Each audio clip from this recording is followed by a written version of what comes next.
कि जब कॉन्ट्रैक्ट बनते हैं उनके बनने के बेस पे कैसे किस प्रकार के कॉन्ट्रैक्ट बन सकते हैं। जैसे express contract. Express contract is one which is made by word और स्पोकन। अभी हमने ओरल पढ़ा ना, वही वाली बात है। अगर आपने एक दूसरे से बातचीत कर ली है तो भी कॉन्ट्रैक्ट माना जाएगा। मैंने ऊपर ये नहीं बोला कि कॉन्ट्रैक्ट नहीं माना जाएगा, मैंने कहा कि वो अनइनफोर्सेबल रहेगा। यानी अगर आपने एक दूसरे से बात करके कोई कॉन्ट्रैक्ट बना लिया तो वो कॉन्ट्रैक्ट तो माना जाएगा, ठीक है। जैसे कि वो इन्फोर्सेबल भी होगा, क्योंकि अगर आपने घर खरीदने घर बेचने का कॉन्ट्रैक्ट किया बातों बातों में तो इन्फोर्सेबल तो हो, वो सॉरी कॉन्ट्रैक्ट तो माना जाएगा। लेकिन अगर वो कोर्ट में चला गया तो वो इन्फोर्सेबल नहीं रहेगा। वहां पे कोर्ट क्या बोलेगा, भैया ऐसी चीजों के लिए कागज होना जरूरी है। तो इसलिए थोड़ा सा कंफ्यूज मत होना। एक्सप्रेस कॉन्ट्रैक्ट का मतलब वो कॉन्ट्रैक्ट जो कि वर्ड और स्पोकन हो, जो कि सिर्फ बातों में बनाया गया हो, एक दूसरे से बात करके। एक्स सेज, एक्स बोलता है, says to Y, will you buy my car for 1 lakh. Y says to X, I am ready to buy your car for 1 lakh. It is an express contract, simple है। X writes a letter to Y. अब express contract हो गया spoken भी और written भी। तो जो spoken होगा, तो पहले पढ़ते हैं फिर बताता हूं आपको। अगला example, if X writes a letter to Y, I offer. अगर एक्स ने लिख के बोल दिया कि भैया तू मेरी पेपर पे लिख के अच्छे से भेज दिया भाई को कि क्या तू मेरी कार खरीदेगा 1 लाख में। वाई ने भी पेपर पे लिख के प्रॉपर रिप्लाई कर दिया, तो ये माना जाएगा रिटन एक्सप्रेस कॉन्ट्रैक्ट। यहां पे क्या माना जाएगा, स्पोकन या फिर स्पोकन कॉन्ट्रैक्ट या फिर रिटन कॉन्ट्रैक्ट। लिखित में हो जाएगा तो रिटन माना जाएगा, नहीं तो स्पोकन कॉन्ट्रैक्ट माना जाएगा। सिंपल है। यानी कि जो एक्सप्रेस करके कॉन्ट्रैक्ट बने हो, एक दूसरे की भावनाओं को सिर्फ एक्सप्रेस करके हो, चाहे पेपर पे चाहे बोल के, वो वाले कॉन्ट्रैक्ट होंगे एक्सप्रेस कॉन्ट्रैक्ट। बहुत सिंपल थे। अब थोड़ा सा टेक्निकल, इम्प्लाइड कॉन्ट्रैक्ट।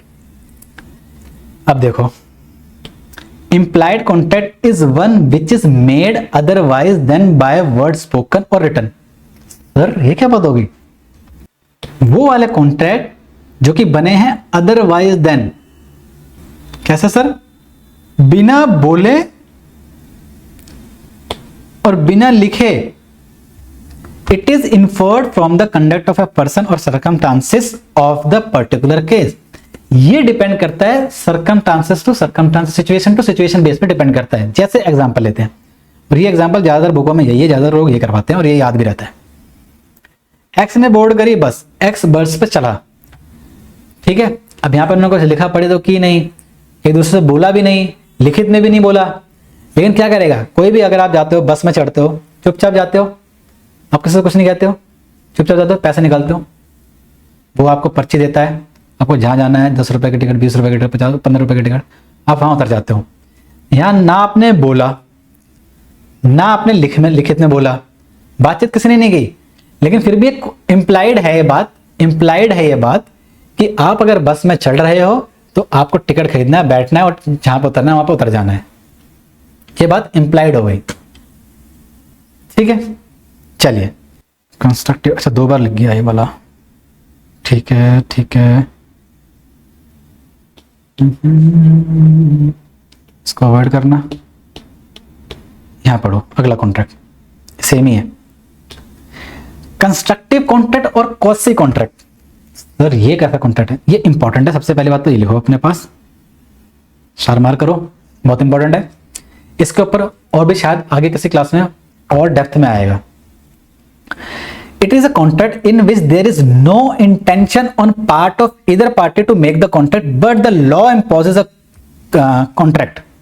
सर क्या बोल दिया इसने, ऐसा कॉन्ट्रैक्ट जिसमें एक दूसरे से कोई मतलब नहीं है, एक दूसरे को मतलब नहीं कि तुझे ये काम करना है, लेकिन लॉ कहता है कि तुझे करना पड़ेगा। इतना सा इसका मतलब है, जो मैंने अभी लाइन बोली ना, कि एक दूसरे से तो आपने वो कॉन्ट्रैक्ट करने के लिए बातचीत नहीं करी, ना लिखित में दिया, ना वो इंप्लाइड भी नहीं है।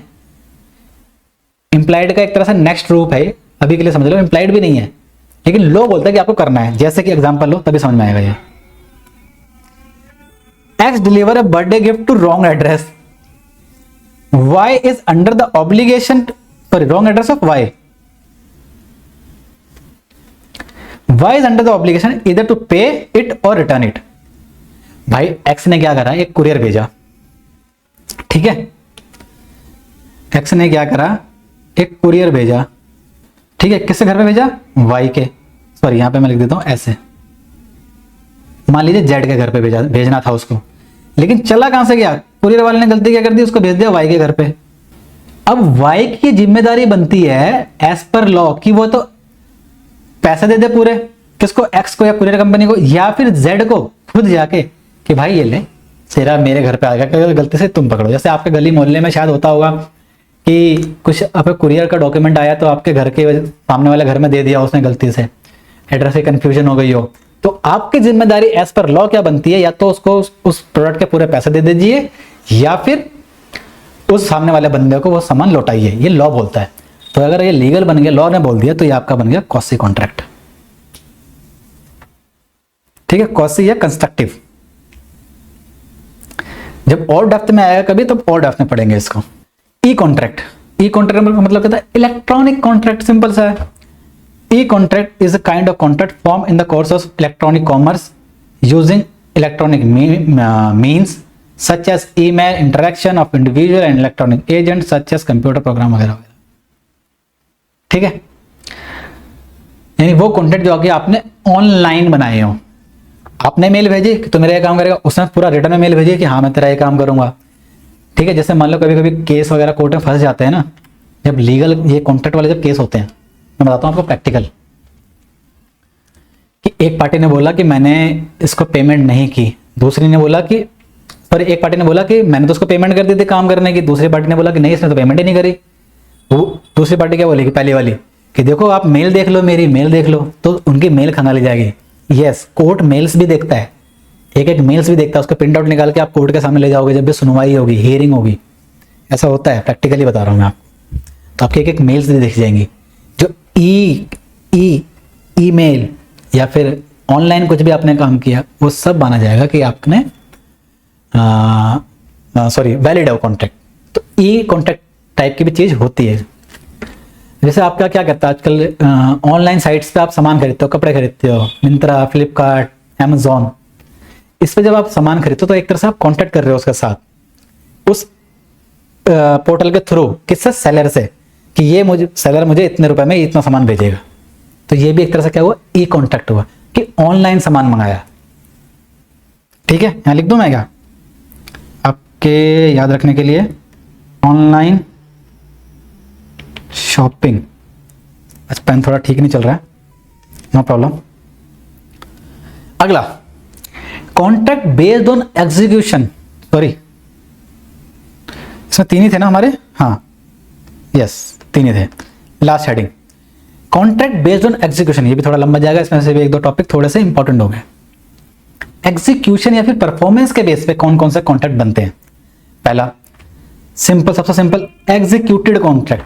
देखो यहाँ पे अंग्रेजी आ गई, इंग्लिश, एग्जीक्यूटेड थर्ड फॉर्म आ गई ना, वो कॉन्ट्रैक्ट जो कि हो चुके हैं। ऐसे कॉन्ट्रैक्ट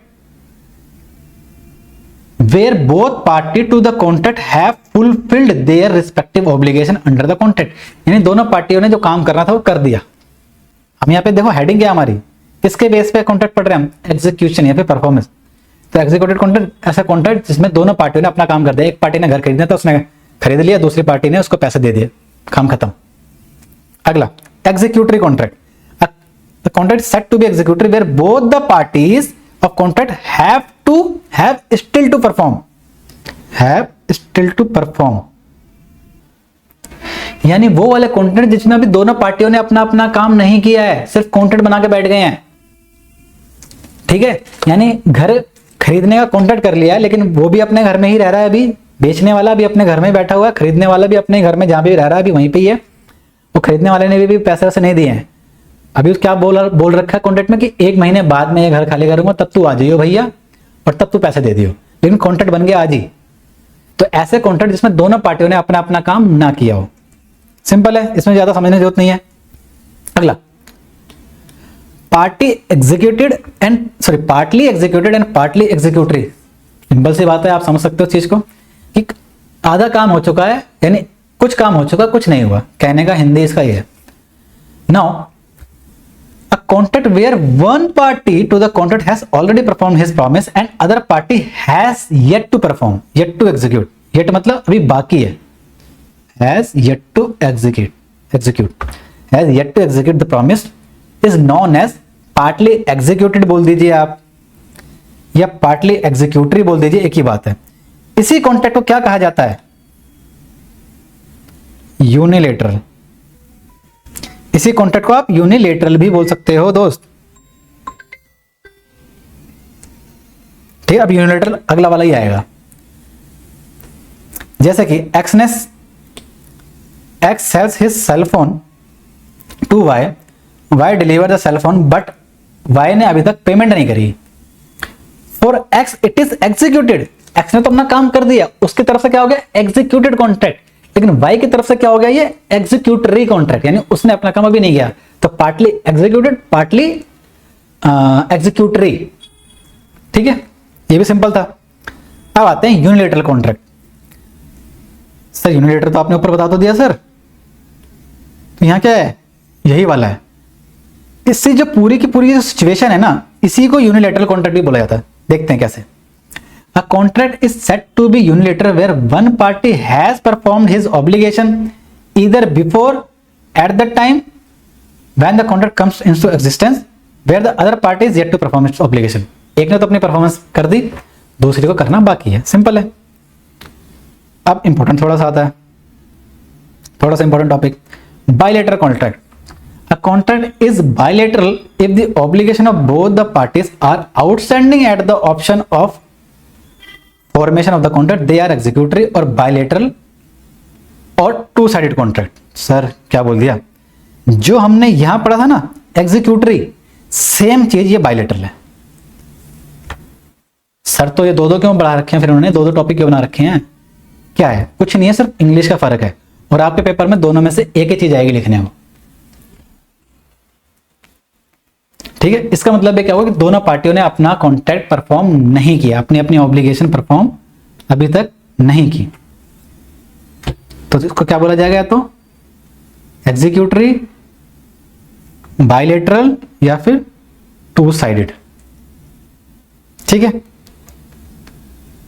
सिंपल थे, इसलिए हमने इसमें ज्यादा डेप्थ में हम लोग ज्यादा डेप्थ में घुसे नहीं और ना ज्यादा इसके एक्स्ट्रा एग्जांपल्स किए. और ऐसे टॉपिक के एग्जाम्पल ना आप खुद भी बना सकते हो, इसमें कोई बहुत ही ज़्यादा दिक्कत नहीं आने वाली आपको. चलिए जी, जैसा कि मैंने अभी पहले ही बताया कि यहाँ तक आपका चैप्टर खत्म हो जाता है, बट हम आगे आपकी बुक्स में कुछ डिफरेंसेस दे रखे हैं कुछ टर्म्स के बीच में, जैसे कि एग्रीमेंट और कॉन्ट्रैक्ट के बीच में differences, void agreement and voidable contract के बीच में differences, void agreement and illegal agreement के बीच में डिफरेंसेस. तो ऐसे 2-3 डिफरेंसेस है जो हम पढ़ के चलेंगे. चलिए, पहला अग्रीमेंट एंड कॉन्ट्रैक्ट. वही याद कीजिए अपना पहला वाला चार्ट. ऑफर, एक्सेप्टेंस, उसके बाद आता है प्रॉमिस, प्रॉमिस प्लस कंसिडरेशन, फिर अग्रीमेंट. राइट. अब उसी का हम डिफरेंसेस यहाँ पे पढ़ के चले ताकि अग्रीमेंट और कॉन्ट्रैक्ट के बारे में आप बिल्कुल अगर कोई आपसे पूछे तो पूरी तरह बता पाओ कि इसमें क्या चीज होती है और इसमें क्या चीज होती है. चलिए, अगर हम बात करें मीनिंग्स की, तो मीनिंग क्या होगा? अग्रीमेंट में क्या होता है? Offer plus acceptance. और हमने क्या पढ़ा था वहां पे? सर हमने तो ये भी पढ़ा था इसमें, कंसीडरेशन. तो अग्रीमेंट का मतलब क्या हुआ आपका? Offer, acceptance and consideration. और कॉन्ट्रैक्ट में क्या पढ़ा था कि कॉन्ट्रैक्ट एग्रीमेंट प्लस एनफोर्सिएबिलिटी. या तो इसको आप लिख लो, कॉन्ट्रैक्ट एग्रीमेंट मत लिखो, इसको आप क्या करिए, जरूरी नहीं है बुक में जो दे रखा है वो एग्जैक्टली हर चीज का सेंस बनाता ही है, बुक में भी कुछ गलतियां होती हैं. Agreement plus enforceability of law, ये तो बेसिक मीनिंग था. Scope, all agreement are not necessarily to be a contract. हमने जो सेकंड टॉपिक पढ़ा था, फर्स्ट क्लास के सेकंड टॉपिक जो पढ़ा था, उसमें देखो हमने यही देखा था कि सारे अग्रीमेंट कॉन्ट्रैक्ट नहीं होते, लेकिन सारे कॉन्ट्रैक्ट तो अग्रीमेंट होते ही हैं, क्योंकि कॉन्ट्रैक्ट तभी तो होता है जब पहले वो अग्रीमेंट था, तभी तो बाद में कॉन्ट्रैक्ट बन पाएगा. राइट. तो वही वाली बात इसने यहां बोल दी. स्कोप क्या है कि सारे अग्रीमेंट जरूरी नहीं है, यानी not necessarily a contract, but all contract are agreement. ये हमने पढ़ा था. अगला, creation of legal obligation. An agreement may create social obligation, domestic और legal obligation, but a contract always create legal obligation. दिखाता हूं आपको, अगर याद नहीं आ रहा होगा अभी आपको याद आ जाएगा। देखिए एसेंशियल्स ऑफ वैलिड कॉन्ट्रैक्ट में भी और यहां पे भी, ये जो हमने क्वेश्चन पढ़ा था ना, all contract are agreement but all agreement all agreement are not a contract, जरूरी नहीं है। इसमें हमने क्या पढ़ा था, अगर उसमें लीगल ऑब्लिगेशन आ जाती है तो और एनफोर्सिबल है, तब तो माना जाएगा कि वो कॉन्ट्रैक्ट है। लेकिन अग्रीमेंट तो नॉर्मल, अगर अग्रीमेंट की बात करें तो वो सोशल भी हो सकता है, डोमेस्टिक भी हो सकता है, मॉरल भी हो सकता है, रिलीजियस भी हो सकता है। लेकिन अगर वो सोशल अग्रीमेंट सोशल है, डोमेस्टिक है, मॉरल और रिलीजियस है, तो वो कॉन्ट्रैक्ट नहीं माना जाएगा, वो सिर्फ अग्रीमेंट तक ही सीमित रहेगा। ठीक है, वो यहां तक ही सीमित रहेगा, इसके आगे नहीं जाएगा वो। समझ गए? वही बात हो यहां पे कह रहा है डिफरेंसेस में। Next, validity and enforceability. An agreement may or may not be enforceable. Sir मतलब अगर अग्रीमेंट में किसी लॉ के तहत ना आए तो कॉन्ट्रैक्ट बनेगा नहीं। यानी अग्रीमेंट लॉ के तहत आ भी सकता है, नहीं भी आ सकता है। जैसे सोशल अग्रीमेंट होते हैं, जो हमने एग्जांपल लिया था ना एक बाप बेटे का, कि बाप ने ये कहा अपने बेटे को कि मैं तुझे महीने के 2000 दूंगा, लेकिन 2-3 महीने बाद उन्होंने नहीं दिए, तो क्या बेटा उनको आप अपने पिता के ऊपर केस कर सकता है कि नहीं इन्होंने नहीं दिया मुझे पैसा, पॉकेट मनी नहीं दी तीसरे चौथे महीने में? नहीं, ये क्या है, आपका सोशल या फिर डोमेस्टिक एग्रीमेंट हुआ। ठीक है, ये सिर्फ अग्रीमेंट हुआ, कॉन्ट्रैक्ट नहीं बना, और अग्रीमेंट तक ही है, और वो इनफोर्सिएबल ना हो तो उसके ऊपर कोई एक्शन नहीं ले सकते, यानी वो इनफोर्सिएबल नहीं माना जाएगा। तो यानी ये जो है ना यहाँ पे डोमेस्टिक, सोशल, ये वाले एग्रीमेंट एनफोर्सिएबल नहीं होंगे। और अगर एग्रीमेंट एनफोर्सिएबल है तो फिर वो कॉन्ट्रैक्ट बन जाएगा। तो एग्रीमेंट एनफोर्सिएबल हो भी सकता है, नहीं भी हो सकता है, लेकिन जब कॉन्ट्रैक्ट होगा ना वो हमेशा एनफोर्सिएबल बाय लॉ होगा, क्योंकि कॉन्ट्रैक्ट बनने के लिए एनफोर्सिएबिलिटी सबसे ज्यादा जरूरी थी। सर आप बार बार ऊपर क्यों ले जा रहे हो ग्राफ में? क्योंकि ये ग्राफ छप जाएगा ना अगर आपके दिमाग में, तो पहला चैप्टर पूरा का पूरा आपको अच्छे समझ में आ जाएगा और याद भी रहेगा। ये छोटी सी चीज है लेकिन ये बहुत हेल्प करेगी आपको। क्या बोल रहा है वो, कॉन्ट्रैक्ट एनफोर्सिबल बाय लॉ हमेशा रहेगा। यार अग्रीमेंट में जब ये चीज जुड़ती है तभी तो कॉन्ट्रैक्ट बनता है, तो यानी ये जुड़ गई ना चीज, इनफोर्सिबिलिटी ऑफ द अग्रीमेंट या फिर इनफोर्सिबिलिटी ऑफ द लॉ। किसी लॉ के तहत वो आ गया तो वो इनफोर्सिबल है। अग्रीमेंट हो सकता है कि इनफोर्सिबिलिटी ना हो। सर ये बात तो आपने कितनी बार रिपीट कर दी, हम परेशान हो गए हैं।